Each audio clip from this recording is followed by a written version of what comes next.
She had 5 children, and I asked her what she would want to convey herself. And she said, tell world leaders at COP that we're thirsty, we're deeply thirsty. And I know that sounds like a simple message, but it is, and it's in the sense of it's extremely true in Mauritania.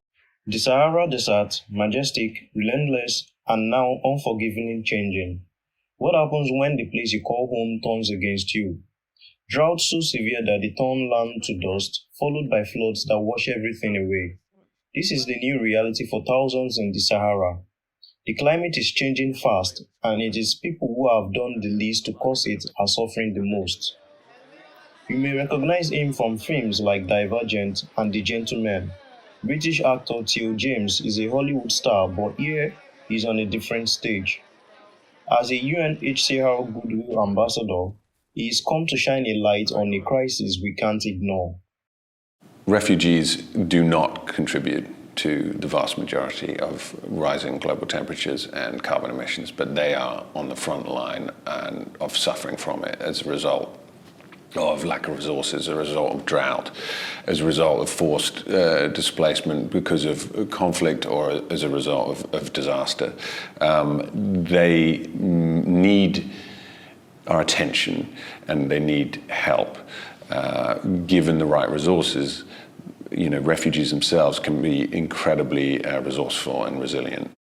James traveled to Mbera refugee camp, where over 60,000 refugees, mostly from Mali, grapple daily with the consequences of climate devastation. The camp, located in Mauritania's Old-Chagil region, faces climate extremes. Temperatures that soar above 45 degrees Celsius, eroded land, and now severe flash floods that threaten to wash away their makeshift homes. But in regions like Mauritania, where water is often more scarce than gold, even rain has become a source of fear, while the erratic rains are turning farmlands into swamps. For refugees in Mauritania, this means food insecurity, destroyed crops, and livelihood washed away. As the world gathers for COP29 in Baku, the urgency of addressing climate impacts on displaced populations has never been greater. According to the UNHCR's first climate report released this week, 3 out of 4 forcibly displaced people, 90 million out of 120 million, live in countries highly exposed to climate change impacts. Despite overwhelming challenges, these communities are not passive victims. They are actively adapting, implementing community-led initiatives to combat the effects of climate change. What they're doing is they're planting trees, they are creating firewalls, they are on the ground actually fighting bushfires themselves. But if you look at these community initiatives, it can be managed within the communities itself. I think there's a tendency to think that you just need to kind of throw money at something forever, but these people are incredibly resourceful and they have an ability to help and manage the situation themselves given the right amount of aid, essentially. But resilience isn't enough without support. The Sahel's escalating climate crisis contributes to conflicts over dwindling resources, leading to further displacement.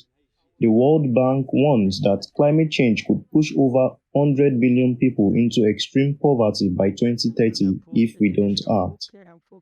Theo James, addressing the importance of climate finance. Now, the UNHCR has specific data which links the climate crisis to forcibly displaced people and the refugee crisis. We need to amplify the message that those two things are intimately interlinked. So, forgetting one thing to tackle the other is kind of an empty thing to do. They will forever be hand in hand, and more so in the future. The summit in Baku, dubbed the Climate Finance Corps, aims to secure funding for developing countries grappling with climate-related costs. Ensuring that this finance reaches the most vulnerable is critical. With his grandfather's history as a refugee who fled Greece during the World War II, Theo's commitment is deeply personal. I'm going. I mean, I'm an actor. I don't, you know, the reason I'm going is to hear their stories and help them tell them on a global forum. You know, I'll be with other refugee advocates and hearing their stories, communicating their stories. I'm just, you know, trying to put it on a largest platform as possible. You know, their stories. I'm a conduit in many ways for them. As global leaders meet at COP29, the message is clear. Climate change isn't just about melting ice caps or distant polar bears. It is about people, mothers, fathers, children, losing their homes, their livelihoods, their hope. The sands are shifting beneath their feet. Time is running out. Will we stand with them before it's too late?